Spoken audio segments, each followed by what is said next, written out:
Be learning how to use our zigzag.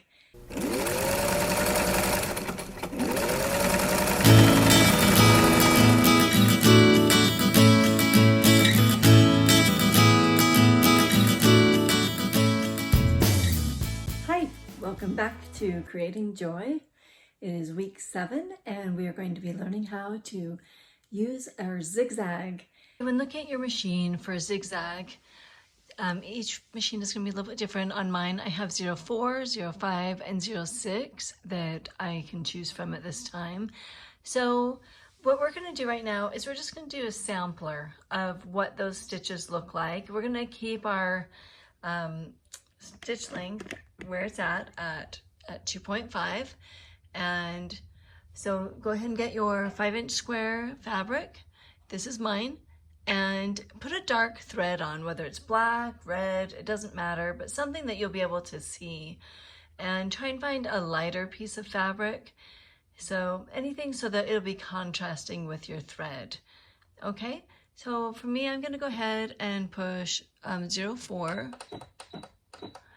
And then we'll come over here and we'll see what this one looks like. So I'm just gonna go down and go ahead and sew. I'm not going to zig back stitch or anything, we're just going to go straight. So this is just a sampler to see what it looks like.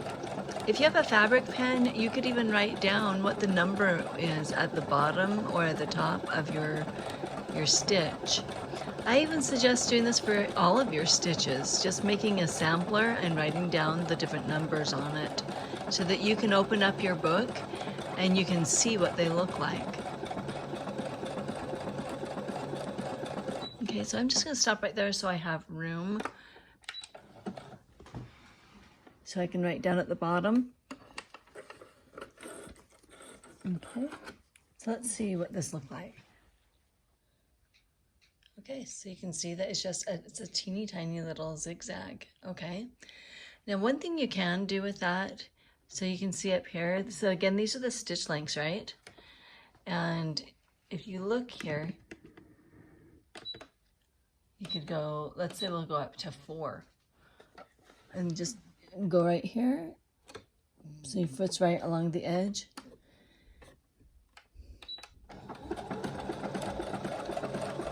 So what we're doing is we're just experimenting to see what these different stitches look like.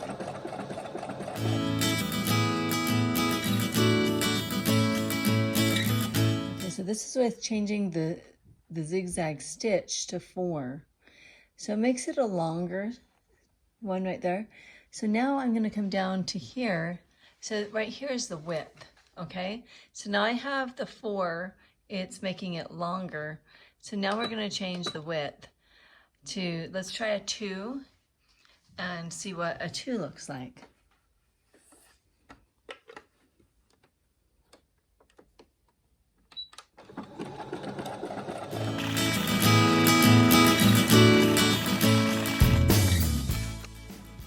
Okay, so the stitch length is a 4 and the width is a 2. Let's say we wanted it closer like this one. Then we could go, let's go ahead and turn the machine back off and reset it. Okay, remember how we do it? So we're doing number 4. So this is the 2, that's what we had on originally, but this is a 2.5. Okay, so we're gonna see the difference.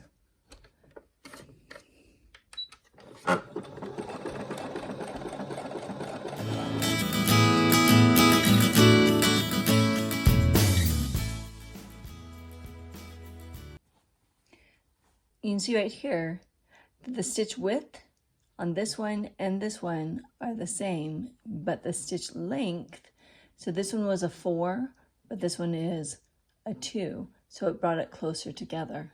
So let's go ahead, I'm just curious to take as big as it'll go. On mine, I'll go to a 3. Let's go ahead and see what the stitch width of a 3 looks like now.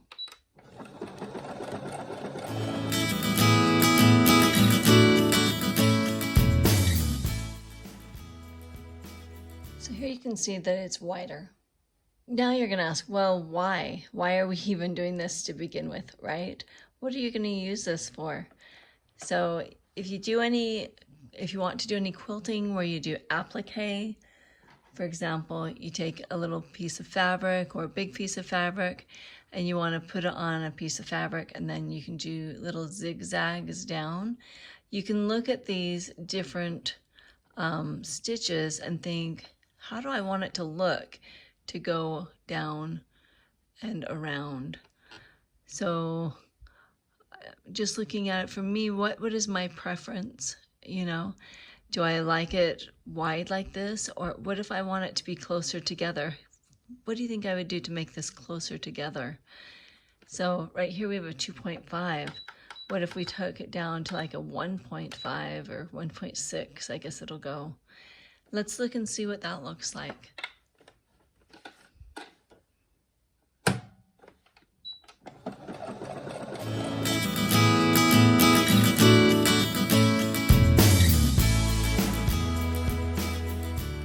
Okay, well, so for me, this is what I was actually looking for, is that one. I like how it is close together.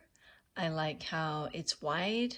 So for me, I think I would choose the 1.6 for the stitch length and a 3 for the width. Okay, so now I'm going to, this is my sampler. I'm going to get a pin and I'm going to pin this on. So I'll just pin it right here in the center. Okay, so this is just a practice, like I said. So this is the one that I've chosen. You can look through all of yours, make a little diamond or a square or some kind of a shape, whichever shape you choose, and then go ahead and pin it on. Pick which design you like the best, and then when I do it, I like to do it so it is right on the edges. So when I'm doing it, it's going to go do the zigzag right over top of both sides.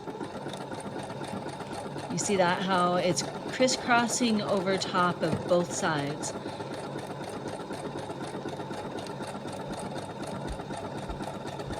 When I get to the point, I stop and then I'll pivot. I'm going to actually stop it. And then pivot so we can go the other direction and make sure that it's lined up.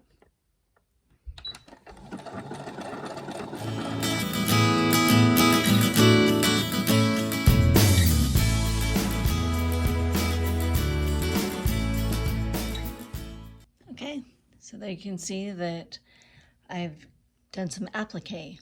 This is what you could use your zigzag for, is to help you make quilts, or even zigzags are good also if you are using polyester fabric that stretches. Then the zigzag will move with the stretchy fabric, so it won't break. Okay, so I'm going to go ahead and trim all these little strings off and make space so that we can actually write down what each of them are. I like to document what I did so that I can, when I am looking back at it, then I'll know exactly what it was that I did.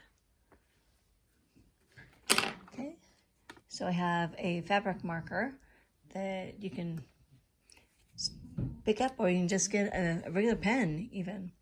Okay, so let's just write down what we did for each of them. Here I have my sampler all pinned on to my paper, and it says week 7, zigzag, and my name, and remember to put your date on it. Okay, so this is your sampler for week 7, and I'm going to show you now what I did with it. Okay, so I am making a baby quilt, and I took these diamonds, sewed them together, and then I took my zigzag, and then I just took it around, and this is applique. So you can see that I took it around to put it on to the fabric.